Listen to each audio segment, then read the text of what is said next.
درخواست کروں گا محمد عاصف سے دعائیں اور تقریر پیش کریں.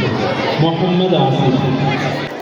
بسم اللہ الرحمن الرحیم الحمد للہ رب العالمین والصلاة والسلام علی النبی الکریم اما بعد اعوذ باللہ من الشیطان الرجیم بسم اللہ الرحمن الرحیم بل هو قرآن مجید فی لوح محفوظ وقال النبی صلی اللہ علیہ وسلم خیرکم من تعلم القرآن وعلمه او کما قال صلی اللہ علیہ وسلم.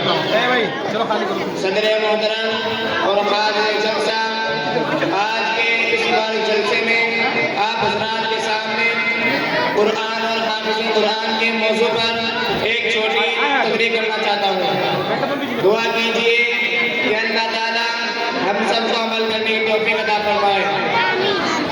میں اس شعر سے اپنی بات شروع کرنا چاہتا ہوں کہ زمانہ آج بھی قرآن ہی سے فیض پائے گا، زمانہ آج بھی قرآن ہی سے فیض پائے گا، مٹے گی ظلمت شک اور سورج جگمگائے گا. محترم حضرات، ہمیں چڑھتے سورج کی طرح یقین ہے کہ قرآن پاک کا ایک ایک حرف سچا اور صحیح ہے، اور جس کے سچ ہونے میں کوئی شک اور شبہ نہیں. اسی قرآن پاک کے بارے میں آپ صلی اللہ علیہ وسلم نے فرمایا خیرکم من تعلم القرآن وعلمه، کہ تم میں سب سے بہتر وہ شخص ہے جو قرآن کو سیکھے اور سکھائے. اسی لیے یہ قرآن دنیا کی سب سے بڑی دولت اور نعمت ہے. زمین اور آسمان، چاند اور ستارے، سیارے کوئی بھی اس نعمت کا مقابلہ نہیں کر سکتے. اللہ تعالیٰ کا کلام سب کلاموں سے افضل ہے.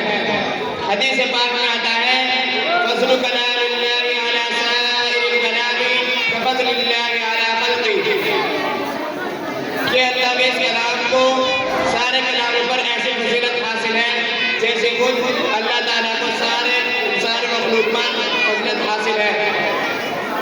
اسی طرح ایک حدیث پاک میں آپ صلی اللہ علیہ وسلم نے فرمایا کہ جس نے قرآن پاک پڑھا اور اس پر عمل کیا، اس کے والدین کو کل قیامت کے دن سورج سے بھی زیادہ روشندار جانا جائے گا. میرے محترم، غور کرنے کی بات ہے، جب والدین کو اتنے بڑے انعام سے نواز جائے گا تو پھر قرآن پاک کو پڑھنے والوں کا درجہ و مرتبہ کتنا زیادہ ہوگا. محترم حضرات، کل قیامت کا دن ہوگا. کل قیامت کے دن حشر کے میدان میں حشر کا میدان ہوگا اور ایسے 10 آدمی جن کے لیے دوزخ واجب ہو چکی ہوگی. حافظ قرآن اپنی رب کے بارگاہ میں سفارش کرے گا اور اللہ تعالیٰ اس کی سفارش قبول کرے گا. ان لوگوں کو حافظ قرآن کی برکت سے دوزخ سے نجات مل جائے گی. مگر افسوس کی بات ہے کہ ہم نے قرآن پاک کو چھوڑ دیا، ہم نے اس کی پاکیزہ تعلیمات کو بھلا دیا.